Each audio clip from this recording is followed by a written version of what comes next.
Even without doing any activity, you can still manifest what you want if you organize these 4 dimensions in one direction and keep it unwavering in that direction for a certain period of time. Now he believes Shiva will do it for him and it will happen. So is Shiva going to come and build your house? No, I want you to understand, God will not lift his little finger for you. What has not happened till now on this planet can happen tomorrow. Human beings are capable of making it happen tomorrow.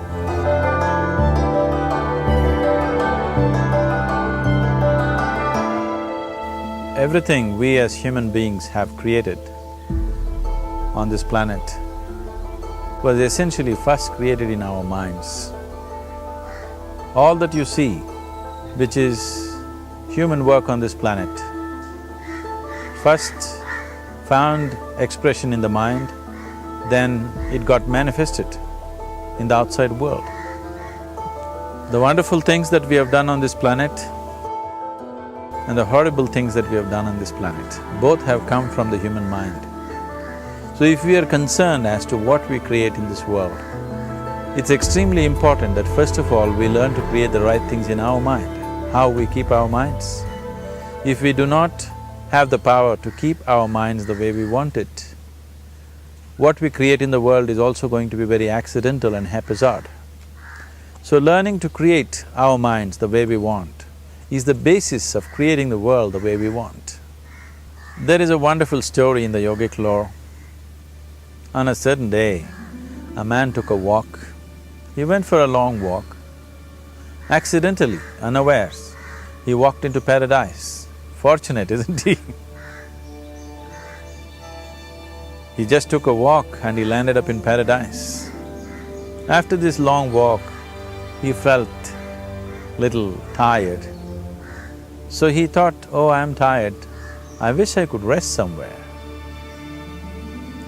He looked around, there was a nice tree, underneath which there was very cushiony grass. So it was inviting. He went and put his head down there and slept. After a few hours, he woke up, well rested, and he thought, oh, I'm well rested, but I'm feeling hungry, I wish I had something to eat. And he thought about all the nice things that he ever wanted to eat in his life.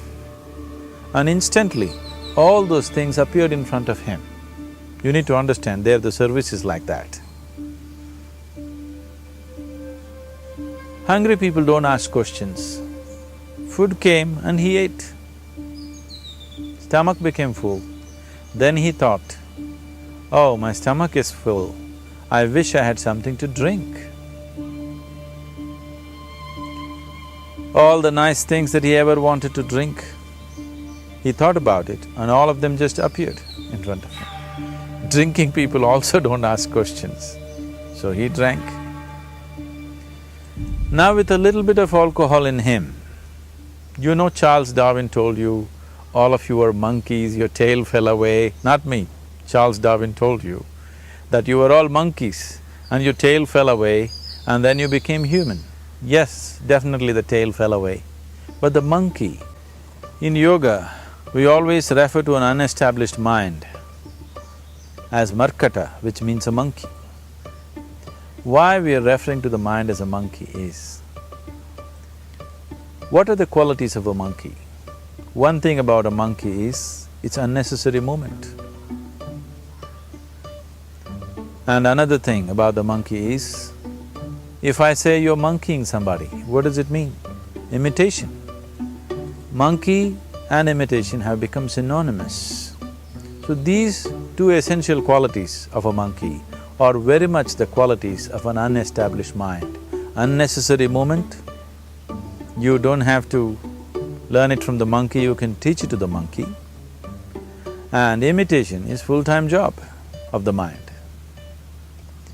So when these two qualities are on, a mind is referred to as a monkey. So this monkey became active within him. He just looked around, thought, what the hell is happening here? I asked for food, food came. I asked for drink, drink came.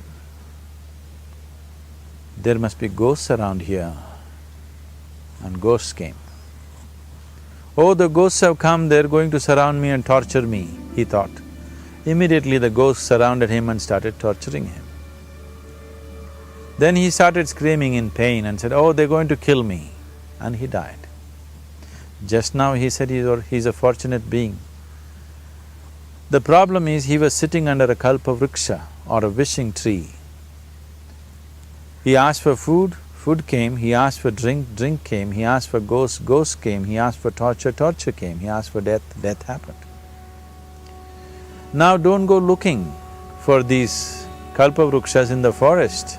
You can barely find a tree these days.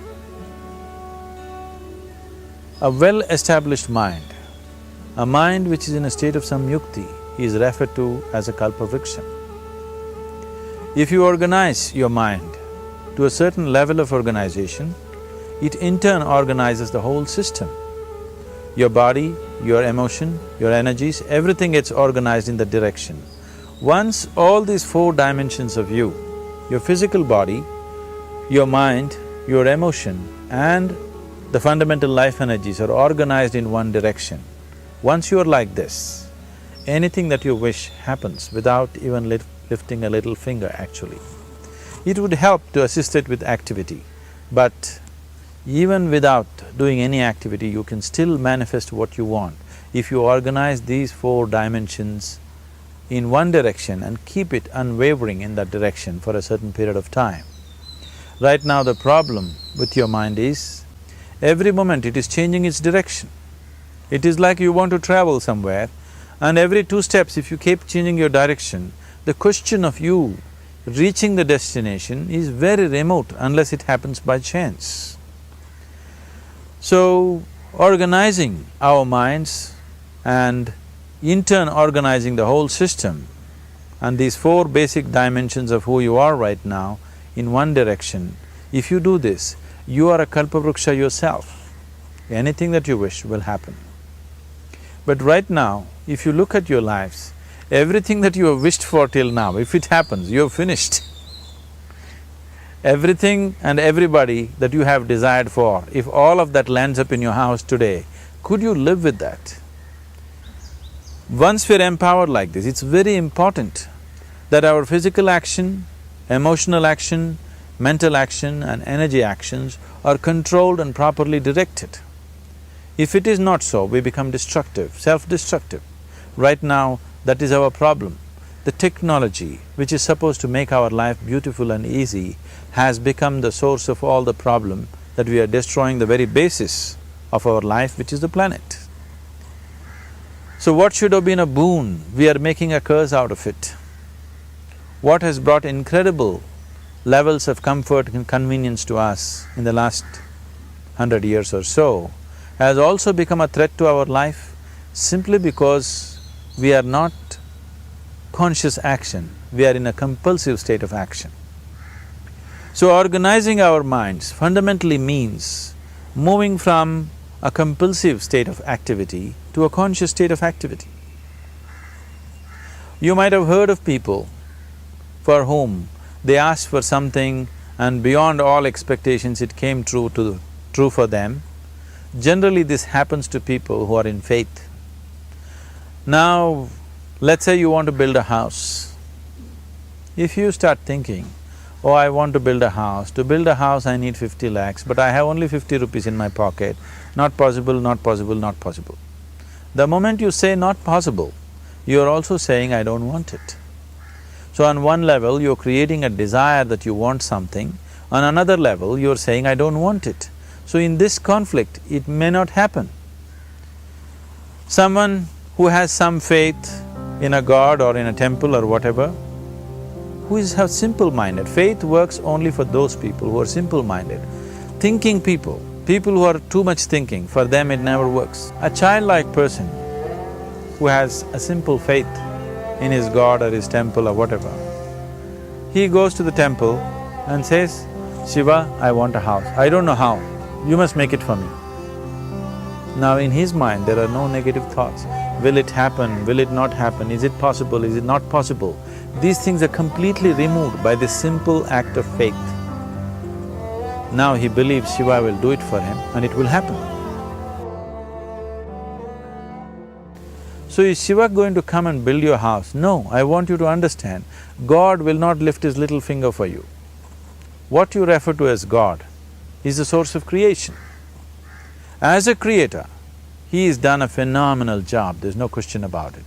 Could you think of a better creation than this? Is it in anybody's imagination to think anything better than what is there right now? So as a creator, he has done his job wonderfully well. But if you want life to happen the way you want it, because right now, the very crux of your happiness and your well-being is this.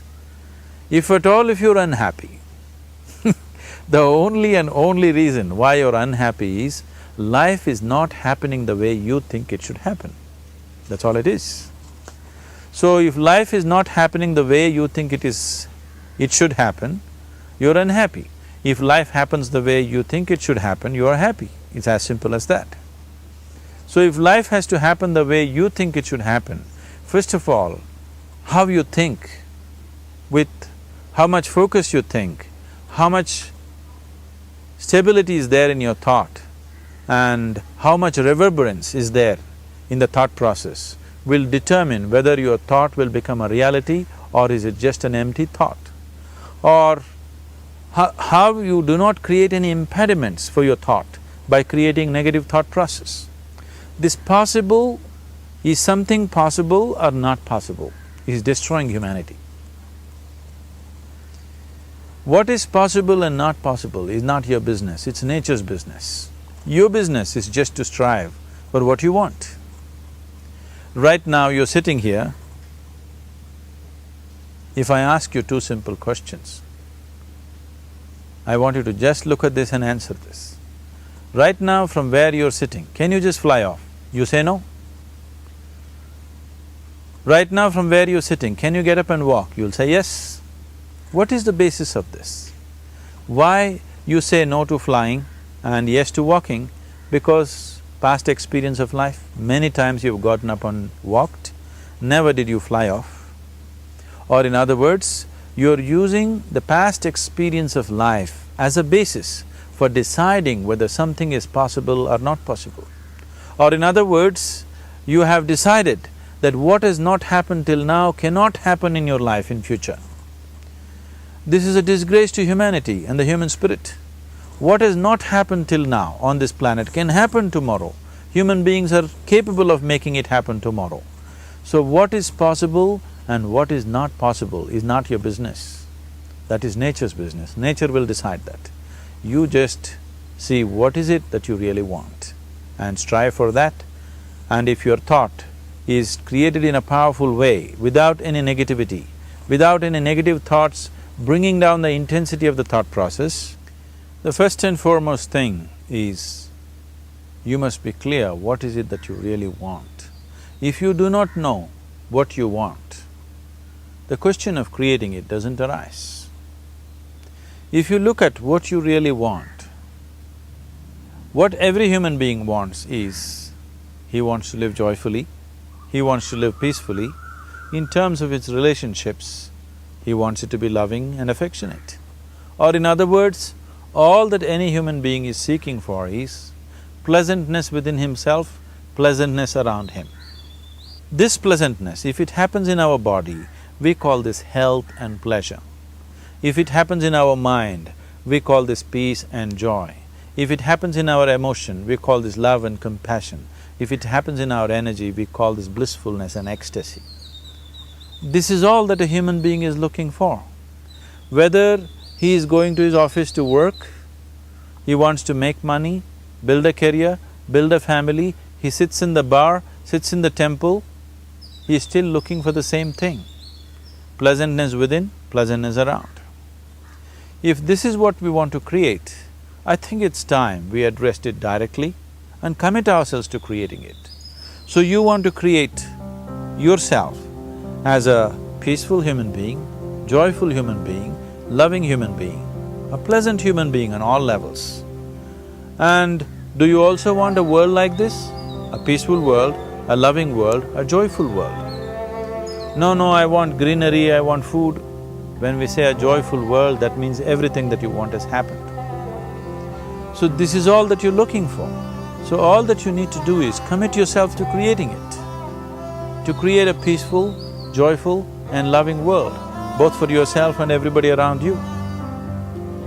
Every day in the morning, if you start your day with this simple thought in your mind, that today, wherever I go, I will create a peaceful, loving and joyful world.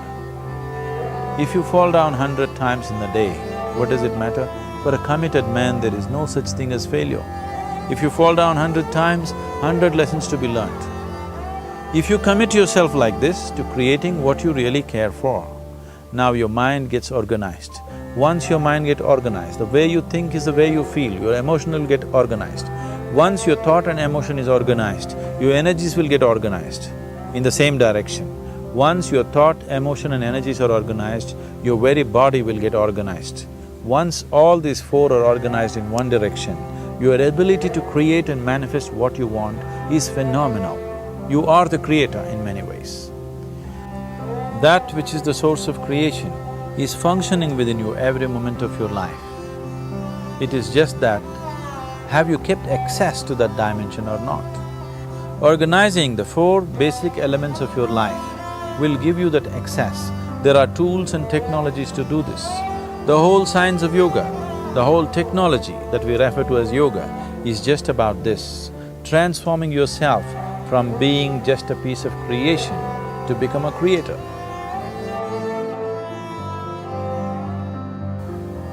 It is my wish and my blessing that every human being in this world should have this access to the source of creation within himself so that he can function here as a creator, not just as a piece of creation.